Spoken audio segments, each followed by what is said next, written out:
Assalamualaikum warahmatullahi wabarakatuh. Salam rahayu untuk kita semua.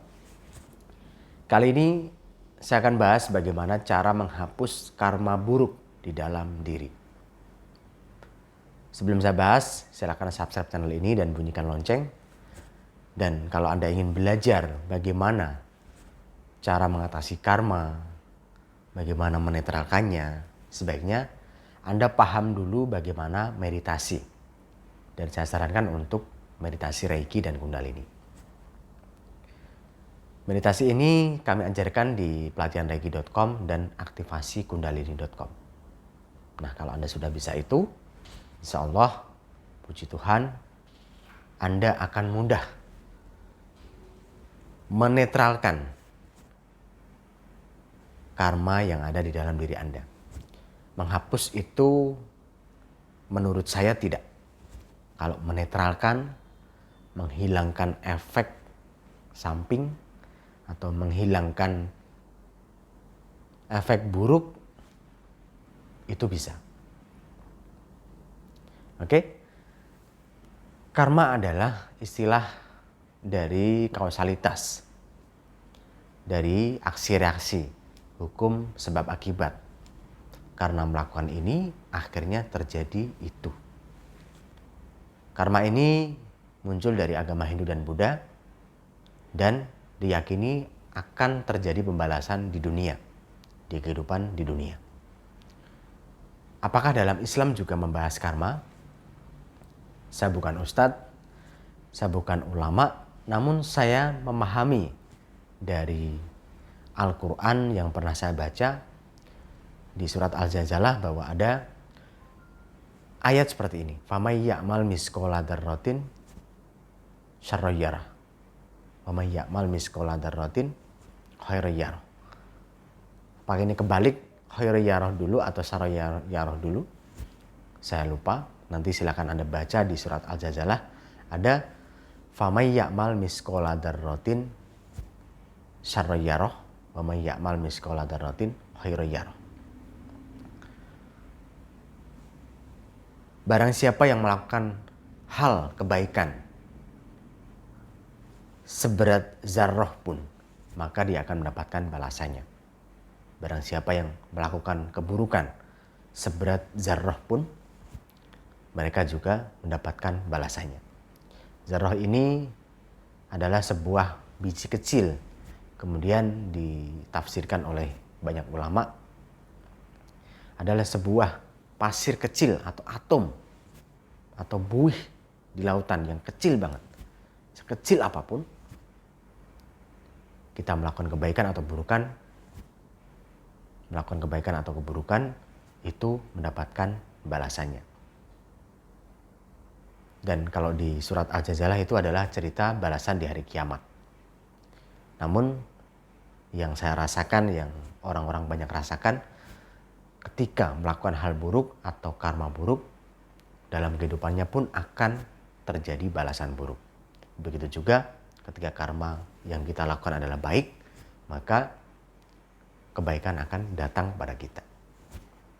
Terus berbuat baik, semakin banyak kebaikan, maka karma buruk akan semakin tertindas atau hilang atau lenyap atau tertutup dengan karma baik. Nah, bagaimana caranya dalam meditasi? Yang saya ajarkan adalah meditasi Reiki Kundalini. Anda masuk dalam kondisi meditasi Reiki Kundalini. Dan kalau Anda belum paham, silakan ikut pelatihan kami di pelatihanreiki.com dan aktivasi-kundalini.com. Saya ajarkan bagaimana cara mengkondisikan diri, pikiran, perasaan, jiwa, tubuh, spiritual menjadi lebih baik.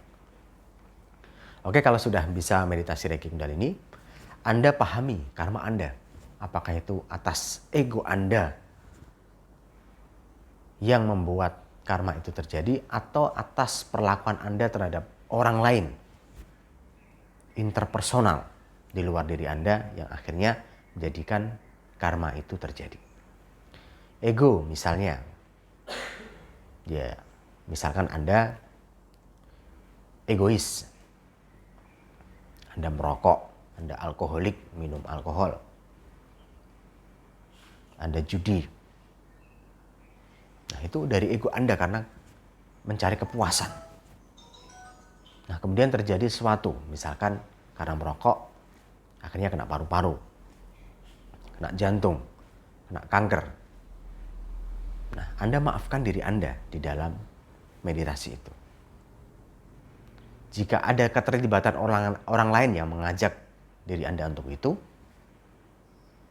silakan lakukan pemaafan kepada orang lain juga yang telah membuat Anda terkena karma tersebut. Itu misalkan akibat dari ego atau intrapersonal. Kemudian apa yang terjadi ketika ada introject atau interpersonal di luar diri Anda? Misalkan Anda melukai orang lain, membuat orang lain sengsara, menzolimi orang lain, menghamili orang lain, berzina ke orang lain, meludahi orang lain. Nah, yang membuat orang lain menjadi terzolimi atau sengsara, bisa juga cuma ngerasani, memperburuk nama baik orang lain. Itu juga termasuk Anda melukai orang lain. Orang lain adalah orang yang di luar diri Anda. Istri Anda termasuk orang lain, anak Anda termasuk orang lain, orang tua Anda termasuk orang lain, mertua Anda termasuk orang lain. Semua di luar diri Anda adalah intrapersonal. Maka lakukan meditasi dan hadirkan sosoknya dan berkomunikasilah dengan sosok tersebut. Jika masih hidup, sebaiknya Anda kunjungi dan minta maaf langsung kepadanya. Anda berbicara apa adanya, mohon maaf saya sudah pernah menzolimi Anda, membuat Anda seperti ini, mencuri barang Anda, saya minta maaf. Kalau Anda ikhlas, saya terima kasih. Kalau tidak, saya akan lakukan apa yang Anda minta. Nah, membayar atau balas budi atau memberikan kebaikan sesuai kesepakatan. Nah, dengan begitu, maka karma ini akan netral, akan terhapus. Dan Anda akan menjalani kehidupan yang lebih baik. Jika itu masalahnya ego, minta ampunlah pada Tuhan. Karena ego ini atas kehendak diri yang dipengaruhi oleh panca indera, yang dipengaruhi oleh jiwa. Jiwa yang kotor atas dirinya sendiri, minta maaflah pada Tuhan. Kuatkan spiritualitas, kuatkan belief, kuatkan value, dan jadilah baik ego Anda. Itu caranya. Kalau sudah Anda bersyukur kepada Tuhan, insya Allah Anda dengan melakukan hal ini, dengan melepas ego, mendamaikan introject atau intrapersonal di luar diri Anda, maka masalah Anda masalah karma yang ada di dalam diri Anda kan terhapus atau teratasi dengan cepat. Dan akhirnya Anda mudah sukses, mudah sehat, mudah bahagia, dan sejahtera. Terima kasih. Salam Rahayu. Assalamualaikum warahmatullahi wabarakatuh.